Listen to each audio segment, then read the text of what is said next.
নাফসেরই যখন সমস্যা থাকে, আমাদের রুট মধ্যে যখন প্রবলেমস থাকে, আমাদের সোলে যখন প্রবলেমস থাকে, ডিফেক্টিভ সোল থাকে, তখন সেই সোলটাই আমাদেরকে খারাপ কাজের দিকে নিয়ে যায়। আর আমার নাফস যেই খারাপ জিনিসটার দিকে ঝুঁকে যাওয়ার চেষ্টা করবে, শয়তান আমাকে সেই সব বিষয়ে ওয়াসওয়াসা দেওয়ার চেষ্টা করবে। সালাত মুসলিম দেখে পড়তেছি, পড়া আর ভালোবাসি সেই জন্য পড়া, মানে আমার নাফস চায় যে আমি সালাহ পড়বো, আমি সালাহকে লম্বা করবো। এটার মধ্যে পার্থক্য আছে। লাস্ট কবে আমরা এটার ব্যাপারে চিন্তা করেছি? 11টা জিনিসের কসম করছেন আল্লাহ সুবহানাহু ওয়া তাআলা এটা বলার জন্য যে আমার সাকসেস হচ্ছে নফসের পবিত্রতায় এবং আমার ধ্বংস হচ্ছে নফসের ফাসাদে, নফসের করাপশনে। ইয়া সালাম। قد أفلح من زكاها وقد خاب من دساها بسم الله والصلاة والسلام على رسول الله وعلى آله وصحبه أجمعين ثم أما بعد اللهم علمنا ما ينفعنا وانفعنا وارفعنا بما علمتنا وزدنا علما يا رب العالمين. নিশ্চয়ই সকল প্রশংসা আল্লাহ সুবহানাহু ওয়া তাআলার, যিনি আমাদেরকে তৌফিক দান করেছেন এরকম একটি মজলিসে একসাথে বসা, আল্লাহর ব্যাপারে কিছু জানা, রাসূলুল্লাহ সাল্লাল্লাহু আলাইহি ওয়াসাল্লামের সুন্নাহ থেকে জিনিস শিখার। এটা আল্লাহ সুবহানাহু ওয়া তাআলার অনেক বড় নিয়ামত আমাদের উপর যে আমরা এই সুযোগটা পেয়েছি। এটা আল্লাহ সুবহানাহু ওয়া তাআলার অনেক বড় একটা নিয়ামত আমাদের উপর যে আমরা এরকম একটা মসজিদ পেয়েছি, এরকম একটা পরিবেশ পেয়েছি যেখানে আমরা বসতে পারছি, আল্লাহর ব্যাপারে শিখতে পারছি। এটা আল্লাহর অনেক বড় নিয়ামত যে আল্লাহ সুবহানাহু ওয়া তাআলা আমাদের তৌফিক দিয়েছেন। এখন মালাইকাদের মধ্যে আমরা মেনশন হচ্ছি, তারা আমাদেরকে সারাউন্ড করছেন এবং তারা আমাদের জন্য দোয়া করছে এবং তারা আমাদের কথা আল্লাহ সুবহানাহু ওয়া তাআলার কাছে গিয়ে মেনশন করবেন এবং আল্লাহ সুবহানাহু ওয়া তাআলার একটা লম্বা কনভারসেশন ফেরেশতাদের সাথে, সেখানে মধ্যে একটা পর্যায়ে সে সবাইকে যখন আল্লাহ সুবহানাহু ওয়া তাআলা ক্ষমা করার কথা বলবেন, তখন মালাইকারা বলবেন এমনও হতে পারে কেউ ছিল যে জাস্ট এখান থেকে পাস করছিল, ওইভাবে করে তার ইন্টেনশন ছিল না এখানে বসার বা শেখার, বাট সে বসেছে। আল্লাহ সুবহানাহু ওয়া তাআলা তাকেও কাউন্ট করবে। সুবহানাল্লাহ। সো এটা আল্লাহর অনেক বড় নিয়ামত। আমাদের এই ছোট ছোট মুহূর্তগুলো আমাদের ফিল করা উচিত, আসলে আমাদের বোঝা উচিত এবং আল্লাহর কাছে শুকরিয়া আদায় করা উচিত এটার জন্য। আমরা যেই ক্লাসটা শুরু করতে যাচ্ছি উইকলি, আমাদের যে হালাকাটা, সেটা টপিক হচ্ছে পিউরিফিকেশন অফ দ্য সোল, তাজকিয়াতুন নাফস। হতে পারে আমাদের জন্য, অনেকের জন্য এটা একটা একদম প্রথমবারের কোনো টপিকের ক্লাসে আমরা বসেছি। আমরা হতে পারে জীবনে অনেক ফিকহি ক্লাসে বসেছি অথবা বিভিন্ন সায়েন্সেস, হাদিস, কোরআন, বিভিন্ন সাবজেক্ট আমরা পড়েছি, কিন্তু হতে পারে এটা আমাদের কারো কারো হতে পারে লাইফের ফার্স্ট টাইম আমরা তাজকিয়াতুন নাফস, পিউরিফিকেশন অফ দ্য সোল এরকম কোনো ক্লাসে অথবা কোনো দার্সে আমরা বসছি। ইনশাআল্লাহ বিদিনিল্লাহ আজকের ক্লাসটাতে আমি ইন্ট্রোডাকশন দিব যে আমরা কি নিয়ে পড়বো, কি নিয়ে ডিসকাস করব, আমাদের লার্নিং আউটকামটা কি। তার আগে আমি আপনাদেরকে মেনশন করতে চাই, আপনারা কারা কারা আল বাসিরা কমিউনিটির মধ্যে আছেন? আচ্ছা, তাহলে নিশ্চয়ই যারা যারা নেই ইজিলি পেয়ে যাবেন আপনাদের সাথে, যেহেতু কেউ না কেউ আপনাদেরকে ইনভাইট করেছে এই দার্সের মধ্যে। সেখানে আমি একটা স্টাডি গাইড দিয়েছি। আমরা আমাদের বেস্ট ট্রাই করছি যে আমাদের লার্নিং আউটকামটা যাতে মোস্ট সাকসেসফুল হয় ইনশাআল্লাহ বিদিনিল্লাহ, আল্লাহ সুবহানাহু ওয়া তাআলার permission. The goal is not to show off যে আমরা কতটুকু জানি অথবা কি জানি, হ্যাঁ, অথবা কত পড়ালেখা করছি। That is not the goal. The goal is to actually learn something for the sake of Allah. আমরা যাতে সত্যিকারে কিছু শিখতে পারি, এবং এটাকে ফ্যাসিলিটেট করার জন্য আমি আমার ক্লাসগুলোতে, যেমন আজকে ফার্স্ট ক্লাস, আমি এখানে কি কি বলবো সেটার মেইন টপিকস গুলো আমি স্টাডি গাইডের মধ্যে দিয়েছি। যদিও কি পয়েন্টস গুলো আমি শুধু ইংলিশে দিয়েছি, আমার জন্য সেটা সময় হয়নি যে আমি সেটাকে বাংলায়ও করবো, কিন্তু প্রত্যেক ক্লাসের পরে লাস্টে আমি কিছু রিভিশন কোয়েশ্চেন্স রেখেছি। কেউ যদি আমার এই ক্লাসগুলো করেন ইনশাআল্লাহ বিদিনিল্লাহ প্রথম থেকে শেষ পর্যন্ত পড়লে you are suppose to be able, আপনি পারবেন সেই প্রশ্নগুলোর আনসার করতে। তাহলে এটা আপনার জন্য একটা একটা মেজারিং অপরচুনিটি, আপনি নিজেকে চেক করতে পারবেন যে আপনি কতটুকু বুঝেছেন। আপনার জন্য ইনশাআল্লাহ সারা সপ্তাহ সময় আছে। আপনার এটা এমন না যে কোনো এক্সাম হবে, আপনি নিজের মতো প্রশ্নগুলো আমি বাংলায় রেখেছি, ইংলিশেও লিখেছি, যার জন্য যেটা কমফোর্টেবল পরের ক্লাসে নেক্সট উইকে যখন আমরা আবার ক্লাস করবো ইনশাআল্লাহ বিদিনিল্লাহ, আমি প্রথমে সেই কোয়েশ্চেন্স গুলোর আনসার সলভ করবো একসাথে আমরা সবাই মিলে, এন্ড দেন আমরা নেক্সট ক্লাসে তারপর আমরা মুভ অন করবো, নেক্সট টপিকে আমরা ইনশাআল্লাহ বিদিনিল্লাহ মুভ অন করবো। ডাজ ইট মেক সেন্স এখন? তাহলে আপনারা চাইলে এখনো মোবাইলে সেটা বের করতে পারেন, আপনারা ফলো অ্যালং করতে পারেন ইনশাআল্লাহ বিদিনিল্লাহ। আর যদি চান তাহলে এমনি শুনেন, বাসায় গিয়ে পরে এটা রেকর্ডিং যখন আপনারা পাবেন তখন সেটাও আপনারা ফলো করতে পারেন অ্যাজ ইউ উইশ।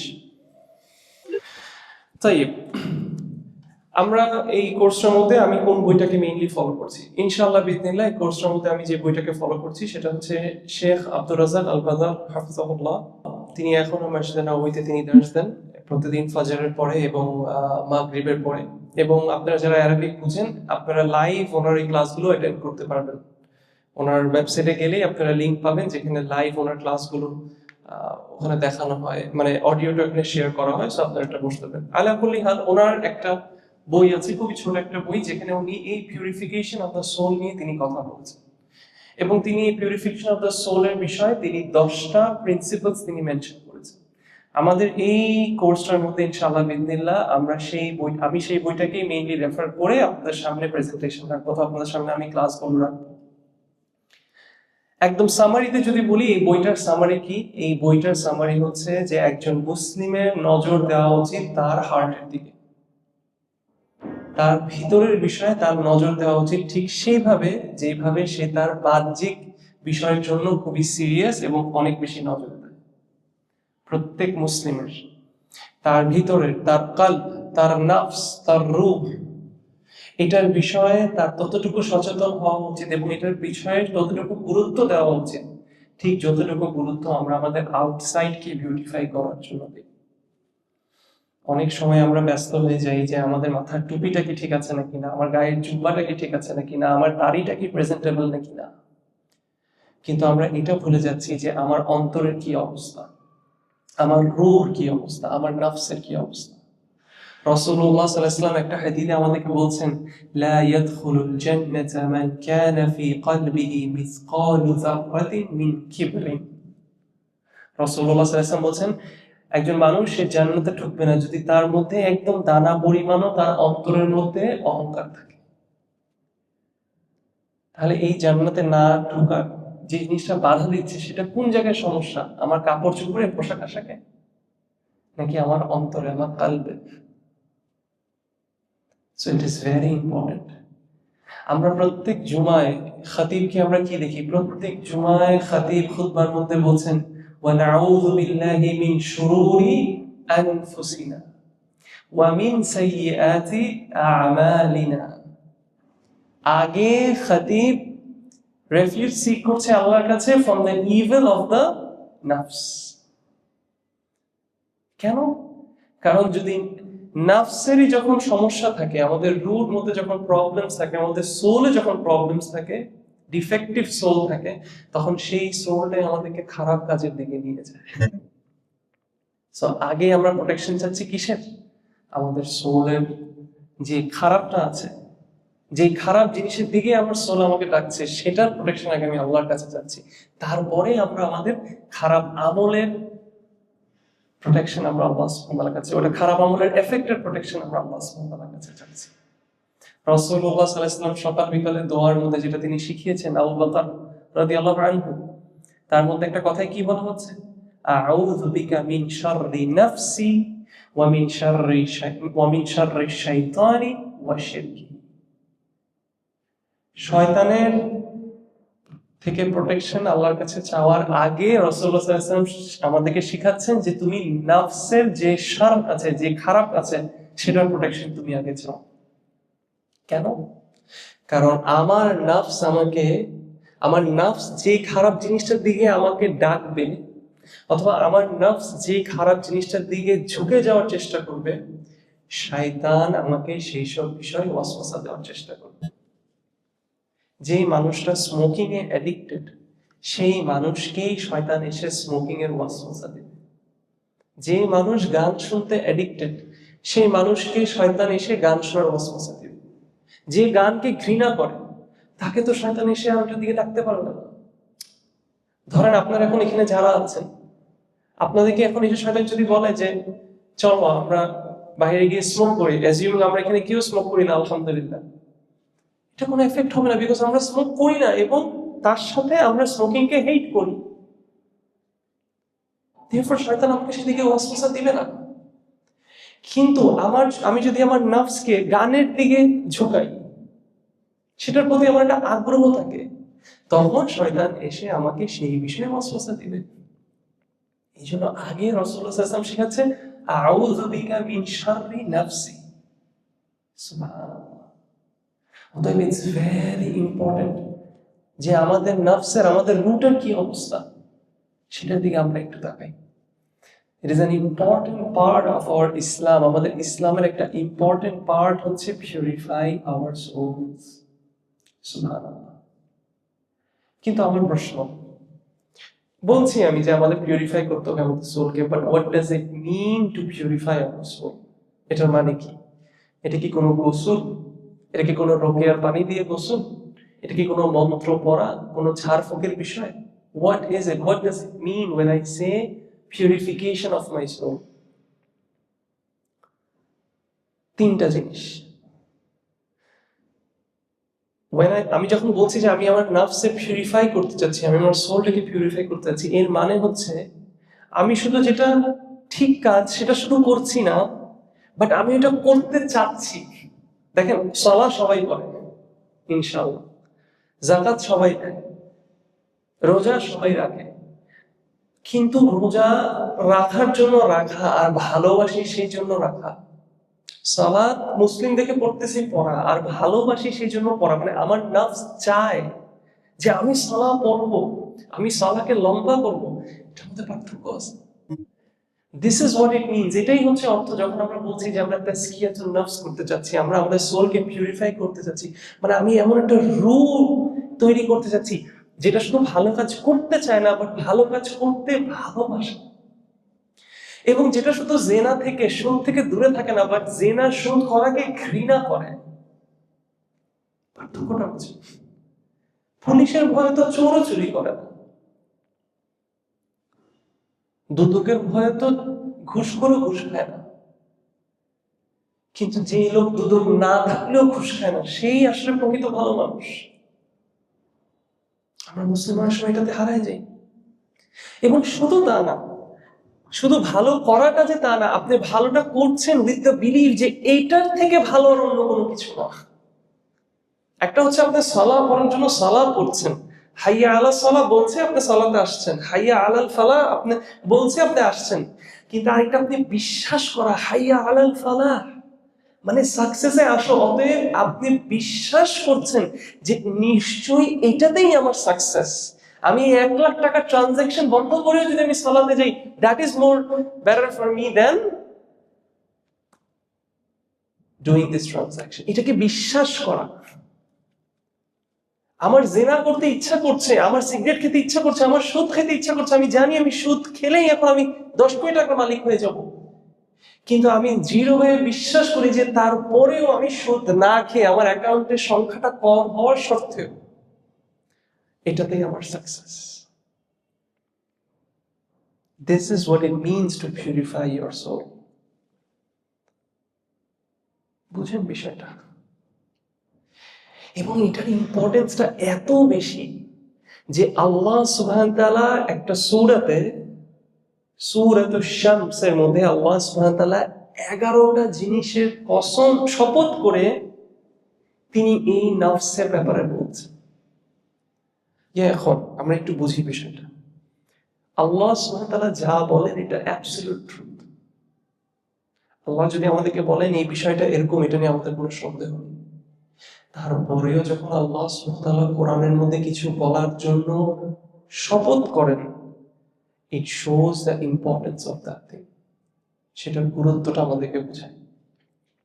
যেমন রাসূলুল্লাহ সাল্লাল্লাহু আলাইহি ওয়াসাল্লাম as-সাদিকুল মাসদুক তিনি। তারপরে অনেক সময় অনেক হাদিসে রাসূলুল্লাহ সাল্লাল্লাহু আলাইহি ওয়াসাল্লাম বলেন ওয়াল্লাহি, হ্যাঁ, আল্লাহর শপথ খেয়ে বলে, যার হাতে আমার জান তার শপথ খেয়ে বলছি। কেন? এটার ইম্পর্টেন্সটা বোঝানোর জন্য। অ্যাটেনশন নিয়ে বলেন রাসূলুল্লাহ, আপনি এটা না বললেও কোনো সমস্যা ছিল না। তারপরেও তিনি আল্লাহ শপথ করে বলেন, কেন? To show its importance. তাহলে আল্লাহ সুবহানাহু ওয়া তাআলা কোরআনের মধ্যে যেখানে যেখানে কসম করে খান, স্কলারসরা বলছে এটার ইম্পর্টেন্স শো করার জন্য তিনি যা যা শপথ করেন। এবং আমরা বান্দারা শুধু আল্লাহ শপথ করতে পারবো, আমরা শুধু বলতে পারবো ওয়াল্লাহি, আমি আল্লাহর কসম খাচ্ছি, আমি আল্লাহর শপথ করে বলছি। কিন্তু আল্লাহ সুবহানাহু ওয়া তাআলা যেটার ইচ্ছা তিনি সেটার কসম করতে পারেন। এটাই আহলে সুন্নাহ ওয়াল জামার আকীদা। আচ্ছা, তাহলে শুধু তা না, আল্লাহ সুবহানাহু ওয়া তাআলা সূরা আশ-শামসের মধ্যে একটা জিনিস না, বেশ কয়েকটা জিনিসের শপথ করে তিনি এই নাফসের কথা বলছেন এবং এই নাফসের পিউরিফিকেশনের কথা বলছেন। এবং সূরা আশ-শামসের দিকে যদি এটার দিকে আমরা তাকাই, তাহলে আমরা তিনটা জিনিস বুঝতে পারছি যেটা নাফসের ইম্পর্টেন্স শো করছে। এক, he is swearing by many things to say that success and failure is tied to the soul. তিনি অনেকগুলো জিনিসের যত শপথ খাচ্ছেন, প্রথমত তিনি শপথ না খেলেও কথাটা সত্য, তার উপর তিনি একটা শপথ না, তিনি কয়েকটা সৃষ্টির এবং ওনার নিজের শপথ করে তিনি নাফসের কথা বলছেন এবং বলছেন যে সাকসেস এবং ফেইলিয়ার ডিপেন্ড করে এই নাফসের উপর। This shows the importance of আমাদের সোলের, আমাদের এই নাফসের বিষয়টা। দুই, তিনি এই যে জিনিসগুলো নিয়ে শপথ করছেন তার মধ্যে একটা শপথ হচ্ছে এই নাফসের ব্যাপারে। যেমন আল্লাহ ওয়াল আসর, আল্লাহ সময়ের শপথ খেয়ে বলছেন ইন্নাল ইনসানা লাফি খুসর, মানব জাতি গোমরায়। কিন্তু সূরা আশ-শামসের মধ্যে আল্লাহ কয়েকটা জিনিসের শপথের মধ্যে একটা শপথ করছেন তিনি নাফসের নিজের। কিসের ইম্পর্টেন্স বোঝানোর জন্য? নাফসের ইম্পর্টেন্স বোঝানোর জন্য। ইয়া সালাম, তাহলে এটাও ইম্পর্টেন্স বোঝাচ্ছে। তার সাথে 3 নাম্বার, তিনি বললাম না অনেকগুলো জিনিসের, টোটাল 11টা জিনিসের কসম খেয়ে 11টা মানে কয়েকটা সৃষ্টি এবং ওনার নিজের কসম করে আল্লাহ সুবহানাহু ওয়া তাআলা এই নাফসের পিউরিফিকেশনের ইম্পর্টেন্সের কথা বোঝাচ্ছে। তাহলে একটা বার আমরা ভেবে দেখি এটা কত বেশি ইম্পর্টেন্ট। আল্লাহ সুবহানাহু ওয়া তাআলা কোরআনের মধ্যে বলছেন ওয়াশ-শামসি ওয়া দুহাহা, Allah is swearing by the sun and its brightness. Wash-shamsi wa duhaha. Ek, dui. Wal-qamari idha talaha. And by the moon when it follows it. তাহলে 3, সূর্য সেটার ব্রাইটনেস, চাঁদ, wan-nahari idha jallaha. And by the day when it displays, দিনের আলো যখন আসছে, ওয়াল-লাইলি ইযা ইয়াখশাহা, and by the night when it covers, যখন রাত এসে দিনকে কি করছে? কভার করছে। এটা শপথ খাচ্ছেন আল্লাহ সুবহানাহু ওয়া তাআলা, শপথ করছেন। তাহলে কয়টা নাম্বার হলো? 5টা হলো। ওয়াস-সামাই ওয়া মা বানাহা, and by the heavens, আসমান। কয়টা হলো? 6টা। وَمَا بَنَاهَا, and him who built it. Subhanallah. 7টা। وَالْأَرْضِ وَمَا طَحَاهَا, and by the earth, 8টা, and him who spread it, 9টা।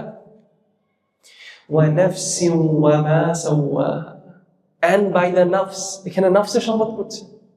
وَمَا سَوَّاهَا, and him who perfected him in proportion, perfectly যিনি সৃষ্টি করেছেন তার শপথকে আল্লাহ সুবহানাহু ওয়া তাআলা, তার শপথ করে আল্লাহ সুবহানাহু ওয়া তাআলা বলছেন।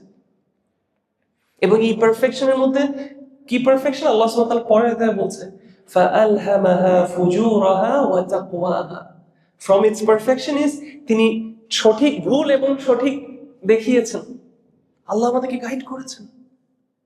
এই সবগুলো জিনিস শপথ করে তিনি কি এস্টাবলিশ করছেন এবং তিনি আনসার দিচ্ছেন, যেটাকে বলে জওয়াবুল কাসাম। কাসামের জওয়াবুল কাসাম। এই 11টা জিনিসের কসম করে আল্লাহ সুবহানাহু ওয়া তাআলা শপথ করে এবার তিনি বলছেন অ্যাবাউট হোয়াট? قد أفلح من زكاها.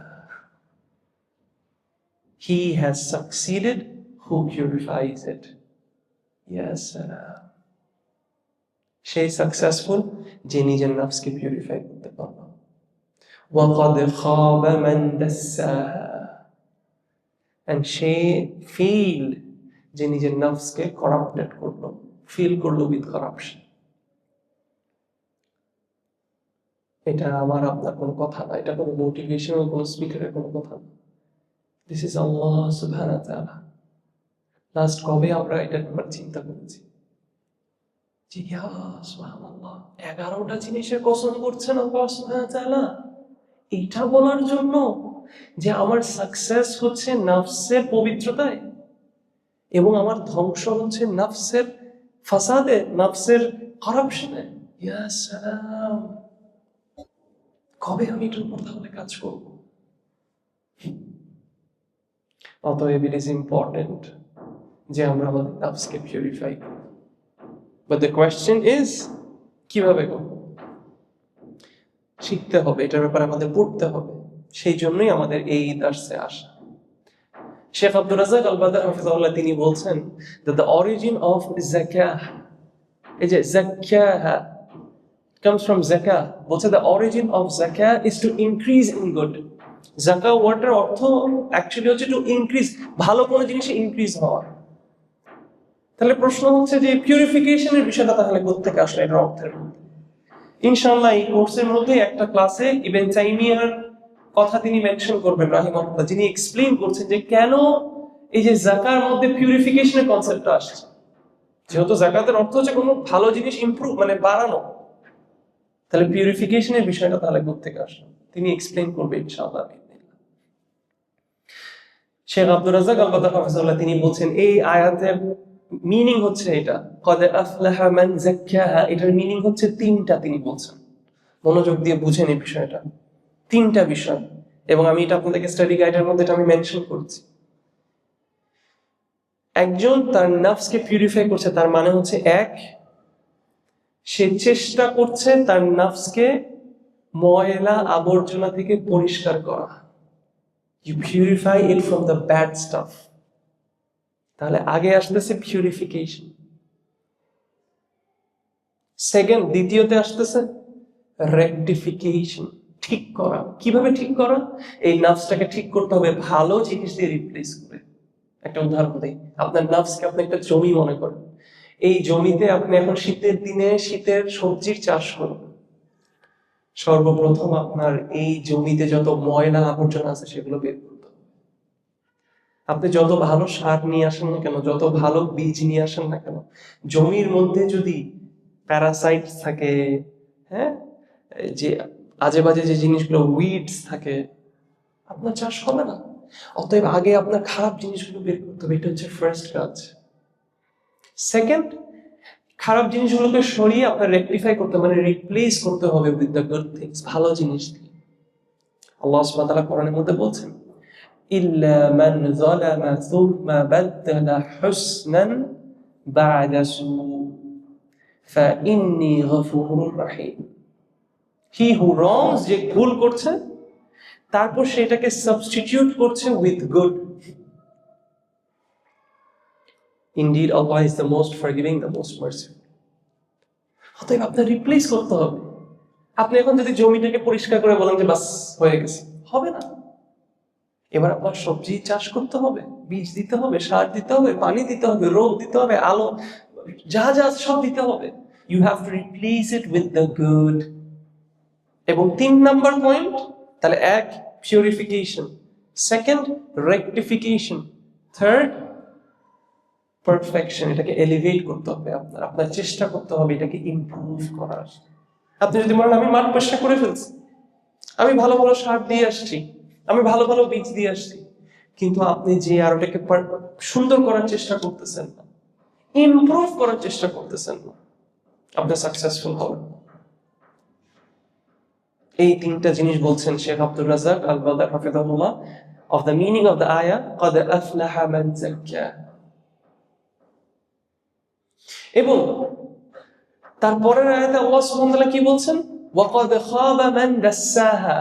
এবং সে ফেলিয়ার, যে নিজের নফসকে সে কারাপ্টেড করলো। তিনি বলছেন the origin of the word আত-তাদসিয়া, এটা মানে হচ্ছে কোনো কিছুকে কনসিল করা, লুকিয়ে রাখা। কিভাবে লুকিয়ে রাখা? একজন মানুষ তার নফসকে কনসিল করে রাখবে, গুনাহ করে, খারাপ কাজ করে নিজের নফসকে কনসিল করে রাখবে ভালো কাজ থেকে, আলো থেকে, নূর থেকে, এটাই হচ্ছে ধ্বংসের কারণ। গুনায় নিজেকে লিপ্ত রাখা, লোলি কাজে নিজেকে ব্যস্ত রাখা, যার ফলে আপনার নফসটা হয়ে যায় একটা ডার্টি, লোলি, ভাইল একটা সোল, জঘন্য, পচা একটা নফস, যেটা আপনাকে খারাপ কাজের দিকে ডাকবে। হেন্স ইট ডিজার্ভস ডিস্ট্রাকশন। একটু বুঝেন বিষয়টা। আল্লাহ সুবহানাহু ওয়া তাআলা কোরআনের মধ্যে ঈমানের উদাহরণ দিচ্ছে গাছ দিয়ে। আল্লাহ সুবহানাহু ওয়া তাআলা কোরআনের মধ্যে বলছেন, আলাম তারা কাইফা দারাবাল্লাহু মাসালান কালিমাতান তাইয়্যিবাতান কাশাজারাতিন তাইয়্যিবা। আল্লাহ সুবহানাহু ওয়া তাআলা কোরআনের মধ্যে ঈমানের এক্সাম্পল দিচ্ছে কি দিয়ে? গাছ দিয়ে। আমার আপনাদের কাছে প্রশ্ন, গাছ ভালোভাবে গ্রো করার জন্য কি লাগে? দুইটা জিনিস কি লাগে? পানি আর আলো। আল্লাহ সুবহানাহু ওয়া তাআলা কোরআনের মধ্যে অসংখ্য জায়গায় কোরআনকে পানির সাথে তুলনা করছে, বৃষ্টি, ওয়াটার। আল্লাহ সুবহানাহু ওয়া তাআলা কোরআনে অসংখ্য জায়গায় ঈমানকে লাইটের সাথে তুলনা করছে। অতএব আপনার নফসকে যদি আপনি কোরআন থেকে বঞ্চিত করেন, মানে আপনি এটাকে পানি থেকে বঞ্চিত করছেন। আপনি আপনার নফসকে যদি ঈমান থেকে বঞ্চিত করেন, সেসব কাজ যেটাতে ঈমান বাড়ে সেটা থেকে বঞ্চিত করেন, আপনি আপনার কলবকে, আপনার নফসকে আপনি আলো থেকে বঞ্চিত করছেন। যেই গাছ পানি এবং আলো থেকে বঞ্চিত, সে গাছ কি ফল দিতে পারে? যে গাছ ফল দেয় না, আর সেই গাছকে আমরা কেটে জ্বালায় ফেলি না? যে কলব কোরআন এবং ঈমান থেকে বঞ্চিত, সেই কলব হয়ে যায় ওই গাছের মতো। ওই কলবের মধ্যে আর ওই ঈমানের গাছ জন্মাবে না। অতএব সেই কলবটা হয়ে যায়, সেই নফসটা হয়ে যায় জাহান্নামে পুরার যোগ্য। এটাই ইবনে রাজব বলছে। তাহলে আমরা নিজেদেরকে প্রশ্ন করি, আমাদের নফসের অবস্থা আমরা কেমন রেখেছি? এই নফসটা কতটুকু আলোকিত, কতটুকু পানিতে একদম টুকটুকা, নাকি কতটুকু শুকায় আছে? নিজেদেরকে প্রশ্ন করি। এই নফস কি জান্নাত ডিজার্ভ করে, নাকি এই নফস জাহান্নামের কাঠি হওয়ার জন্য প্রস্তুত হচ্ছে? আমরা নিজেদেরকে এটা প্রশ্ন করি। ইবনে কাইয়িম রাহিমাহুল্লাহ তিনি বলছেন যে যেগুলো নোবেল সোলস, হাই কোয়ালিটি নফস, যেগুলো সোজা তারা কখনো অল্প জিনিসে সন্তুষ্ট হয় না, তারা হাই কোয়ালিটি জিনিসে সন্তুষ্ট হয়। What does it mean high quality জিনিসে তারা সন্তুষ্ট হয়? লফটি থিংস, হাই থিংসে তারা সন্তুষ্ট। এটা মানে কি? মানে তারা শুধু ভালো কাজ করার জন্য করে না, তারা ভালো কাজ করতে ভালোবাসে। এটাই হচ্ছে এটার অর্থ। এবং একটা হাই কোয়ালিটি সোল শুধু খারাপ কাজ থেকে দূরে থাকে না, বাট খারাপ কাজ করাকে ঘৃণা করে। এটাই হচ্ছে তার প্রমাণ যে সে একটা হাই কোয়ালিটি সোল। এবং সে সেই সব জিনিসগুলোই চায় যেই সব জিনিসগুলোর আউটকাম ভালো। দেখেন, আল্লাহ সুবহানাহু ওয়া তাআলা আমাদেরকে আকাল দিয়েছে। এই আকালের একটা বড় গুণ হচ্ছে এই আকাল দিয়ে, এই বুদ্ধি দিয়ে আমরা কোনো জিনিসের ভালোটা, ভালো ফিউচার অথবা খারাপ ফিউচার বুঝতে পারি, যেটা আল্লাহ পশু পাখিকে দেয়নি। এই জন্য পশু পাখি মা বাবা ভাই বোনের মধ্যে কোনো ভেদাভেদ করতে পারে না। আপনি একই মার পেটে একটা ছেলে কুকুর একটা মেয়ে কুকুরকে একসাথে দেন, নেক্সট উইন্টারে তারা আবার রিপ্রোডিউস করবে। তাদের সেই হিতাহিত জ্ঞান নেই। যে বাঘকে আপনি আদর করে বড় করছেন, সেই বাঘের খিদা লাগলে আপনাকে খেয়ে ফেলবে। তার ওই কনসিকুয়েন্সের কথা চিন্তা করা। কিন্তু আল্লাহ আমাদেরকে আকাল দিয়েছে যাতে আমরা একটা জিনিসের কনসিকুয়েন্স বুঝি এবং ভালো মন্দকে ডিফারেন্সিয়েট করতে পারি এটার কনসিকুয়েন্স অনুযায়ী। কিন্তু আমরা আমাদের এই আকালকে ব্যবহার করছি শুধু দুনিয়ার কনসিকুয়েন্স বোঝার জন্য। সন্তানকে এই আকলের যুক্তি দিয়ে বুঝাই তুমি যদি ভালোভাবে পড়ালেখা না করো তো তুমি টাকা পয়সা কামাইতে পারবে না, তুমি দুনিয়া পাবে না। টাকা পয়সা না কামাইলে তোমার তো সমাজে কোনো মূল্য নেই। কিন্তু এইটা তাদেরকে বোঝাই না যে তুমি যদি তোমার নফসের খেয়াল না রাখো, তুমি যদি ভালো আমল না করো, তো জান্নাতে যেতে পারবে না। লং টার্ম গোলের কথা তো আমরা চিন্তা করি। অতএব একটা গুড কোয়ালিটি নফস, একটা গুড কোয়ালিটি সোল হচ্ছে সেটা, যেটা তার জন্য কি ভালো সেটা বুঝে এবং সেটাকে ভালোবাসে। বারবার বুঝেন বিষয়টা, সালাহ পড়া একটা কথা, সালাহ পড়তে ভালোবাসার একটা কথা। এবং আল্লাহ সুবহানাহু ওয়া তাআলা কোরআনের মধ্যে বলছেন, ওয়ালাকিন্নাল্লাহা হাব্বাবা ইলাইকুমুল ঈমানা ওয়া যায়্যানাহু ফি কুলুবিকুম। আল্লাহ সুবহানাহু ওয়া তাআলা মুমিনদের অন্তরের মধ্যে ঈমানকে ভালোবাসিয়েছেন। তার মানে একটা হাই কোয়ালিটি সোল ঈমানকে ভালোবাসে। ওয়া যায়্যানাহু ফি কুলুবিকুম, এই যে অন্তরের কথা, এটাকে বিউটিফাই করেছে তোমাদের কলবের মধ্যে, ইট ইজ আল্লাহ। শুধু তা না, ওয়াকাররাহা ইলাইকুমুল কুফরা ওয়াল ফুসুকা ওয়াল ইসয়ান। এবং আল্লাহ সুবহানাহু ওয়া তাআলা আমাদের কলবে, আল্লাহ যদি আমাদেরকে মুমিন করেন, মুমিনদের কলবের মধ্যে আল্লাহ সুবহানাহু ওয়া তাআলা কুফরকে ঘৃণা করিয়েছেন। Major sins and minor sins সবকিছুকে আল্লাহ ঘৃণা করেন।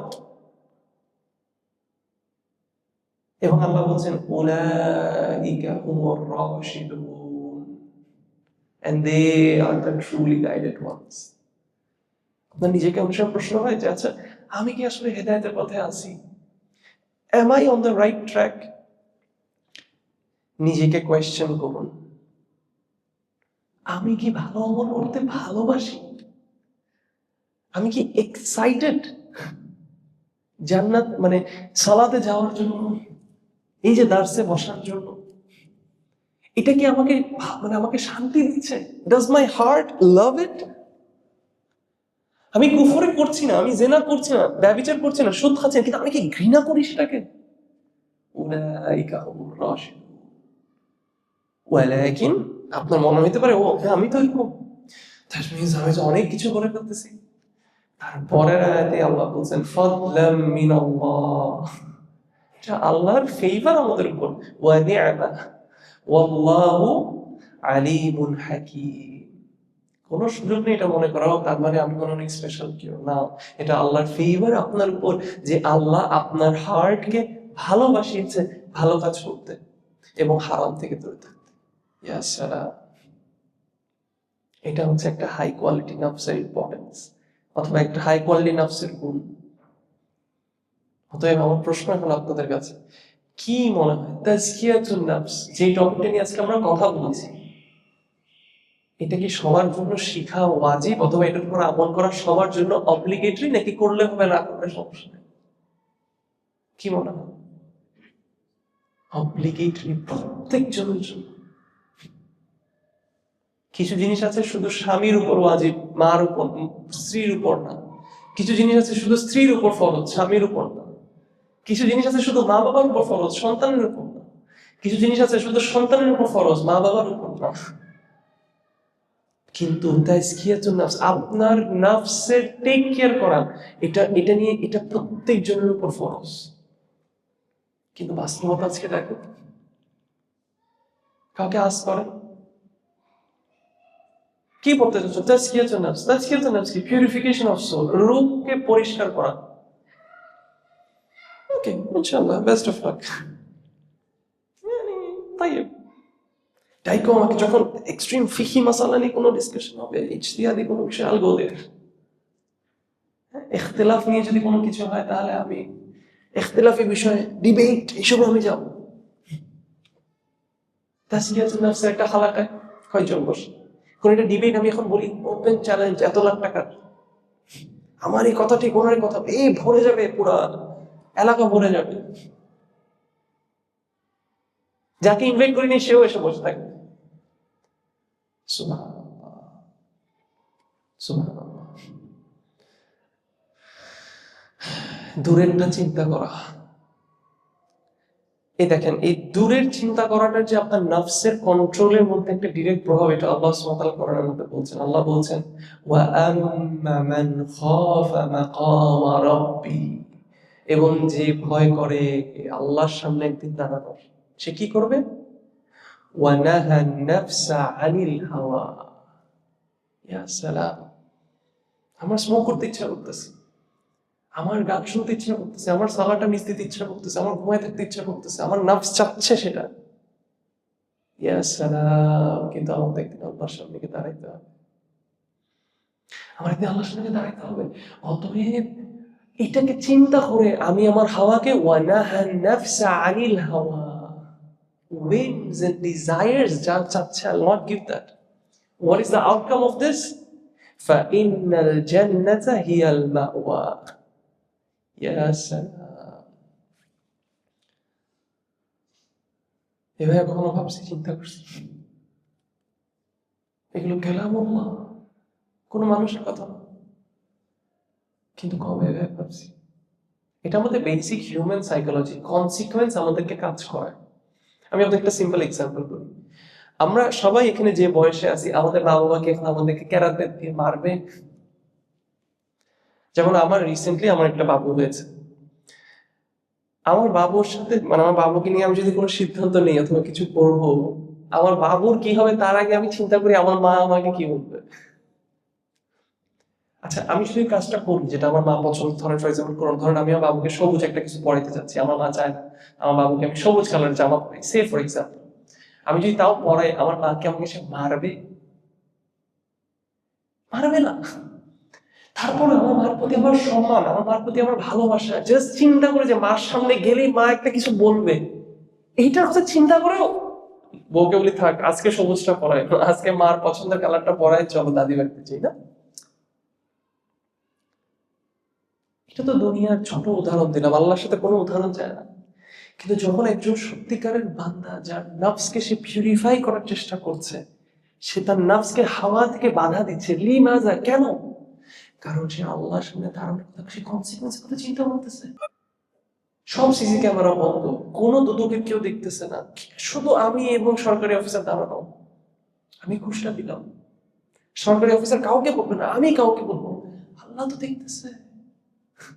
আমার ইচ্ছা করতেছে আমি একটু ঘুষ দিয়ে 10 ঘন্টার লাইন, 1 ঘন্টার লাইন আমি 10 মিনিটে করি, মানুষের হক বাদ দেই।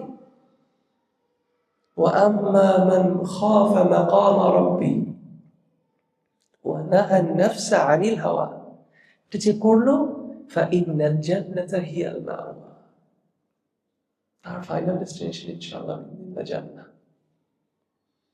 অতএব এটা আমাদের মনে রাখতে হবে যে আমাদের নফসের আমাদের উপর হক আছে। রাসূলুল্লাহ সাল্লাল্লাহু আলাইহি ওয়াসাল্লাম আমাদেরকে বলছেন যে ইওর নফস হ্যাজ, তোমার সোল, তোমার রূহ তোমার উপর হক আছে। কিন্তু এইটা বলাতে অনেকে মনে করতে পারেন যে তার মানে আমার নফসকে এখন আমার একদম টাইট দিতে হবে, আমার এটার সাথে কঠিন হতে হবে। অতএব আমার নফসকে আমার সেই সব জিনিস থেকে বঞ্চিত করতে হবে যেসব জিনিসের আমার নফসের দরকার। দেখেন, there is a difference between need and want. আপনার স্ত্রী আপনার দরকার, তো ভালোবাসা আপনার দরকার। আপনার খিদা লেগেছে, খাওয়া আপনার দরকার। কিন্তু আপনার একটা গাড়ি আছে, আরেকটা বেটার গাড়ি, এটা দরকার না, এটা আপনার একটা ওয়ান্ট হইতে পারে। আপনার 2 রুমের অ্যাপার্টমেন্ট আছে, আপনার 10 রুমের অ্যাপার্টমেন্ট লাগবে, এটা আপনার একটা ওয়ান্ট, এটা আপনার একটা নিড না। অনেকে আছে এক্সট্রিমে চলে যায়, তাজকিয়াতুন নফস করতে গিয়ে আচ্ছা আমি তাহলে বিয়ে করবো না, বউয়ের সাথে আর আমি সুন্দর করে কথা বলবো না, বউয়ের সাথে আমি আর ভালোবাসা দেখাবো না। কি করছি? তাজকিয়াতুন নফস, জুহুদ, আমি আর টাকা পয়সা কামাবো না, আমি আর খাওয়া দাওয়া করবো না। এটা মানে তাজকিয়াতুন নফস না। আবার তাজকিয়াতুন নফস মানে আপনার নফসের যেহেতু আপনার উপর হক আছে, এর মানে আবার এটা না তাহলে আমার এই নফস যা চাবে আমি তা দিব।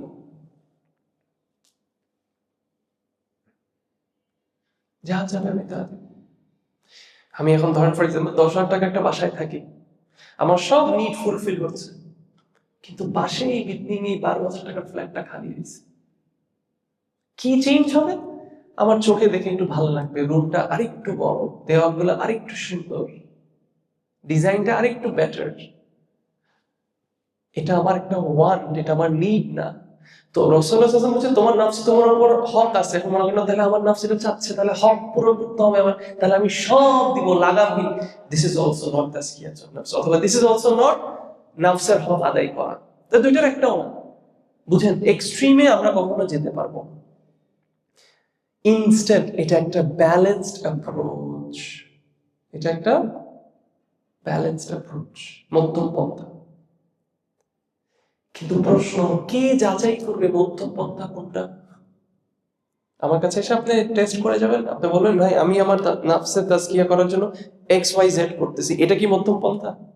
নাকি ওস্তাদ ওয়াসিউজ্জামানের কাছে যাবেন, নাকি কোন শেখের কাছে গিয়ে করবেন? মানে মানদণ্ডটা কি? কোন শেখ অ্যাপ্রুভ করা, কোন ওস্তাদ অ্যাপ্রুভ করা, is that the standard?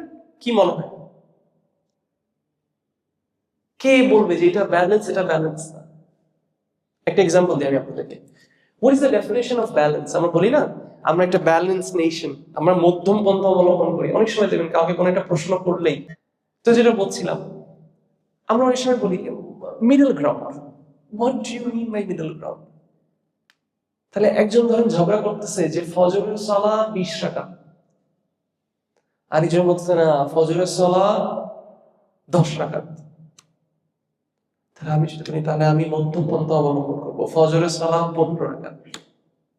Is this what it means?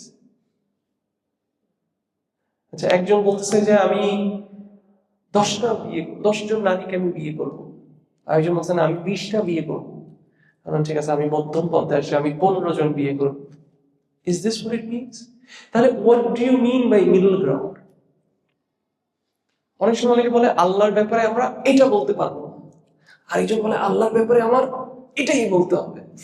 অথবা একজন বলে আল্লাহর ব্যাপারে এটা বলতে পারবো না, একজন বলে আল্লাহর ব্যাপারে অল্প সময় বলতে পারবো। তাহলে আমি কি তাহলে মাঝখানে আসবো? এটাকে অনেকে মনে করে, অনেকেই এরকম মানে মনে করে যে মিডল গ্রাউন্ড আনসার দেওয়া মানে হচ্ছে সে একজন টপ লেভেল স্কলার। তার উপর যদি তার আগে যদি কোনো ডক্টর থাকে, PhD করা থাকে, মনে যায় মিডল গ্রাউন্ড আনসার যে দেয়। দেখবেন অনেকে বলবে আমি আমি ইসলামের এটাতে আমি ওইটা, ওইটাতে আমি ওইটা, ওইটাতে আমি ওইটা, তাজকিয়াতুন নাফসে আমি X, আকীদাতে আমি X, হ্যাঁ আখলাক আদাবে আমি X। কেন কেন? কোথায় রাসূলুল্লাহ সাল্লাল্লাহু আলাইহি ওয়াসাল্লাম এই কথা বলেছেন? There was only one way, the way of the Prophet Muhammad sallallahu alaihi wasallam, এবং প্রত্যেক সাহাবী ওনার ওয়ে ফলো করেছেন। অতএব ব্যালেন্সড ওয়ে, যেটা আমি প্রশ্নটা ছিল, যেটাকে আমি মাপবো কিভাবে, নিজেকে রাসূলুল্লাহ সাল্লাল্লাহু আলাইহি ওয়াসাল্লামের সুন্নাহর সাথে কম্পেয়ার করতে হবে। একজন এসে বলছে মানে মানে রাসূলুল্লাহ সাল্লাল্লাহু আলাইহি ওয়াসাল্লাম আমলের কথা জিজ্ঞেস করে বলছে, একজন বলছে আমি সারা রাত ঘুমাবো না, একজন বলছে আমি বিয়ে করবো না, একজন বলছে আমি রোজা ভাঙবো না। রাসূলুল্লাহ সাল্লাল্লাহু আলাইহি ওয়াসাল্লাম বলছে আমি ঘুমাই এবং রাতে সালাত পড়ি, আমি রোজা ভাঙি এবং রোজা রাখি, আমি বিয়েও করি।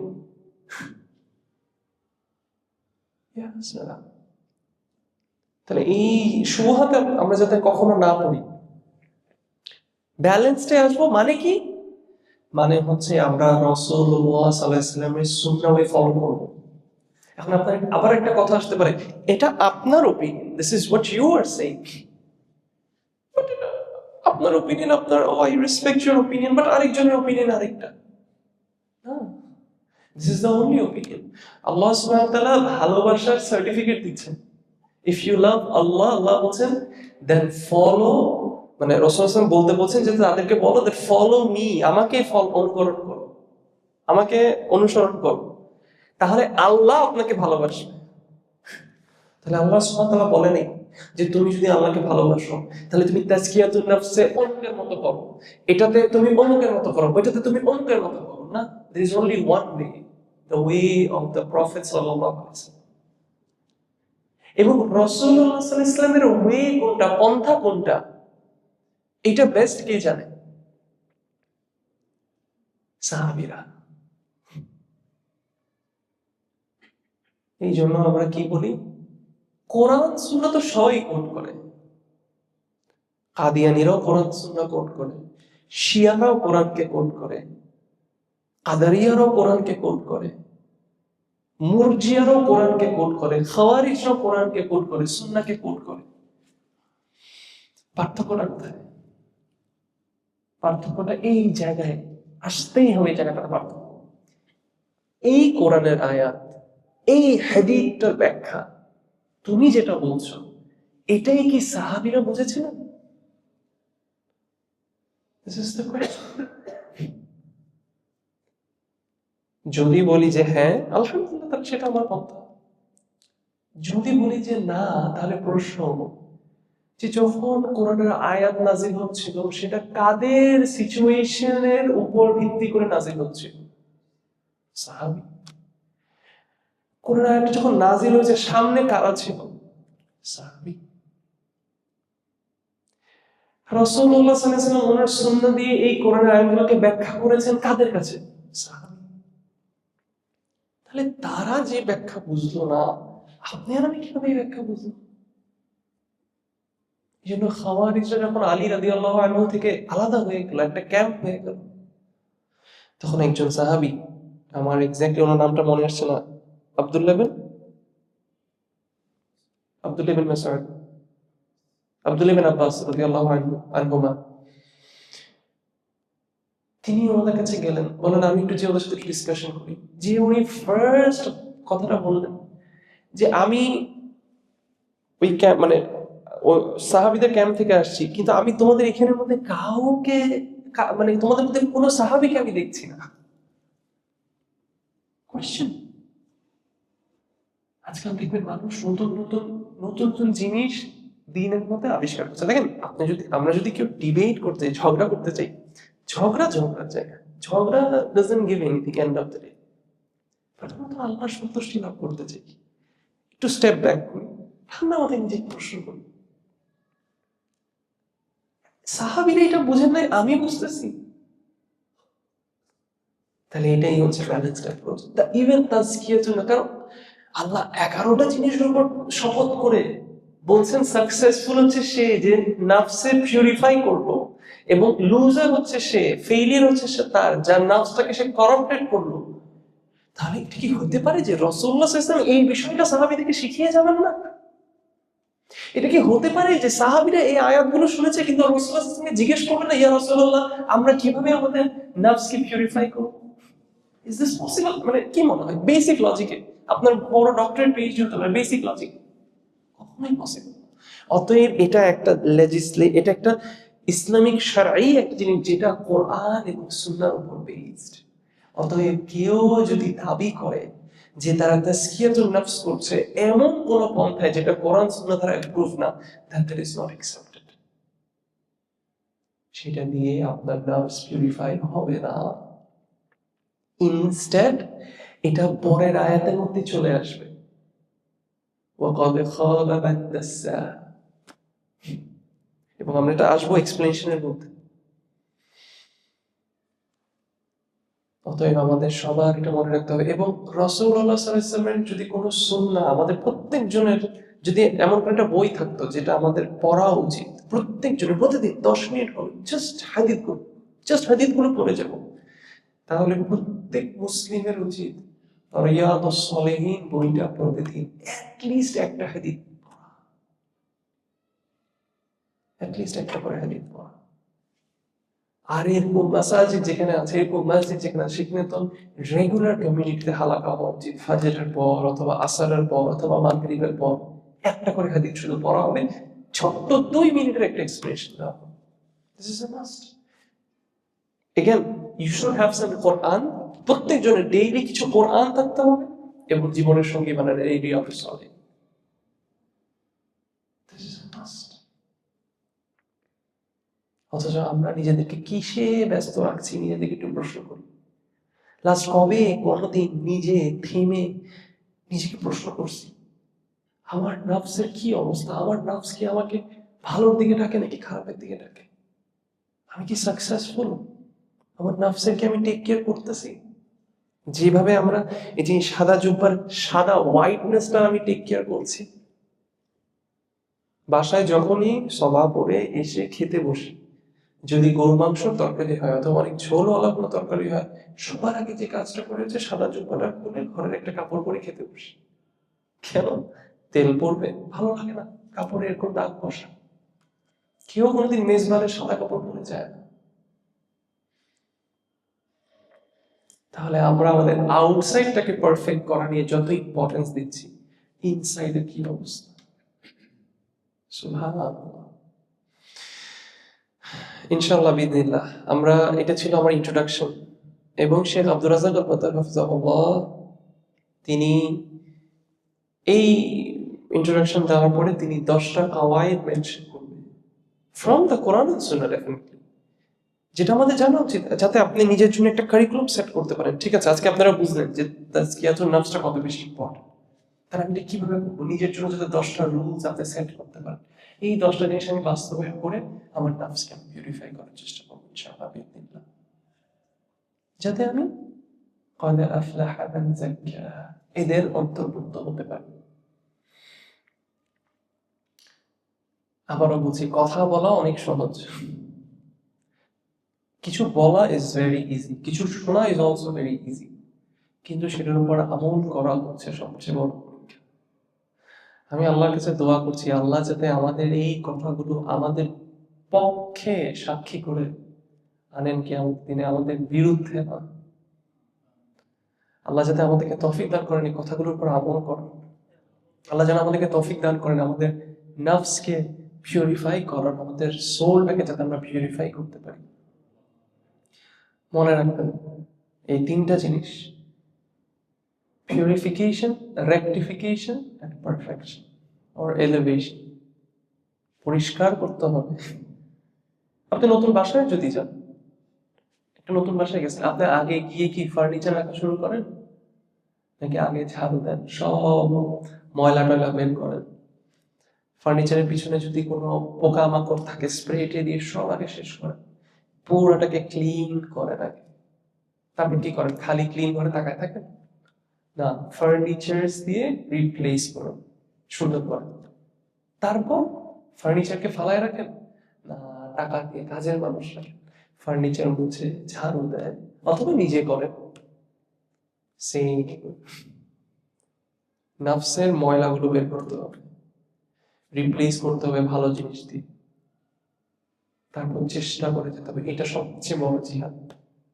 কেউ যদি নফসের জিহাদ করতে করতে করতে সাকসেসফুল হয়, তবে আফলাহা মান যাক্কাহা, মানে তার ফাইনাল অ্যাওয়ার্ড হবে কি? জান্নাত।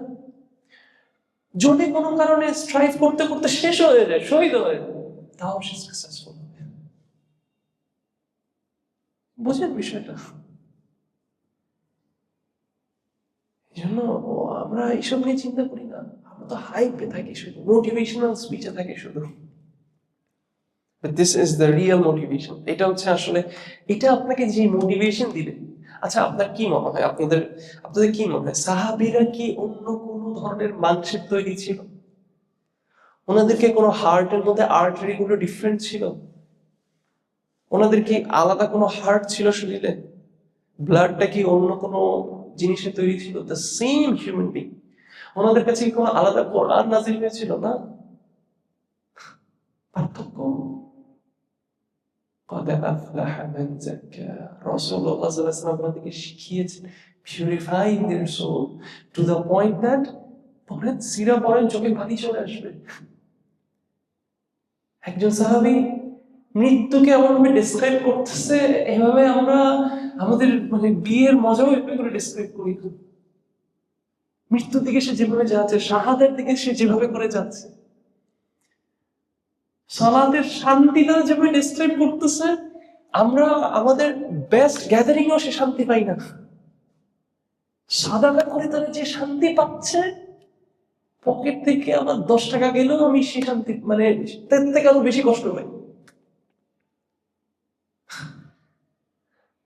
আল্লাহ রাস্তায় হাত কেটে যাচ্ছে, চোখ বের হয়ে যাচ্ছে। কিসের তৈরি ছিল তারা? তাদের নফসকে, রাসূলুল্লাহ সাল্লাল্লাহু আলাইহি ওয়াসাল্লামের ট্রেনিং এর মধ্যে তাদের নফসকে এমন ভাবে ট্রেন করেছে যে তাদের নফস তাদেরকে খায়রের দিকে ছুটে দৌড়াইতে বাধ্য করছে। আজকে আমাদের নফস আমাদেরকে সেটার দিকে বাধ্য করে না, যার কারণে প্রকৃত হার আমাদের এই নফসের কাছে। নফসের কাছে সুদ খারাপ, এটা ডিসবিলিভার্সরাও জানে। অ্যালকোহল খারাপ, এটা ডিসবিলিভার্সরাও জানে। ইউএসএ তে এটা ব্যানও করা হয়েছে, তারপরেও কেন? একটা ছেলে একটা মেয়ে যে একটা হারাম সম্পর্কে আছে, সে জানে তার এই সম্পর্ক তাকে ধ্বংস করতেছে। বাস্তব মুখে কারোর সাথে কথা বলার মধ্যে যে একটা হারাম রিলেশনশিপ আছে, সে বলবে আমার রেজাল্ট খারাপ হওয়ার কারণ এই রিলেশনশিপ, আমার ফ্যামিলির সাথে আমার প্রবলেম রিলেশনশিপ, আমার লাইফে স্ট্রেস বাড়ছে এই রিলেশনশিপে।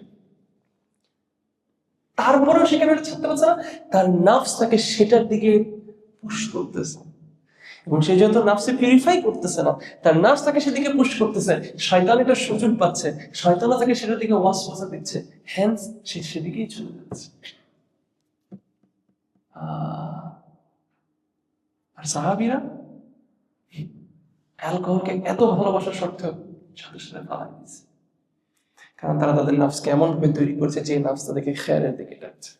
আল্লাহ যাতে আমাদেরকে এরকম নাফস তৈরি করে। কেন আমরা এই স্বপ্নটা দেখিনি একটু বলেন তো? এটা কি একটা লুজার মেন্টালিটি না আমাদের মুসলিমদের? ভেবে দেখেন তো। মানে আমার একটু মনে আছে, আমার একটা ফ্রেন্ড আমাকে এরকম বলতেছিল যে, সে আমাকে বলতেছে আমাদের 100 কোটি টাকার লোন। আমি তাতে দেখা যাচ্ছে, তুই 100 কোটি টাকার লোন নিয়ে তুই রাতে ঘুমাস কেমনে? 100 কোটি টাকার লোন, 1-2 হাজার টাকা লোন থাকলে মাথায় টেনশনে শেষ হয়ে যায়, 100 কোটি টাকা লোন, তুই ঘুমাস কিভাবে? It's okay, man.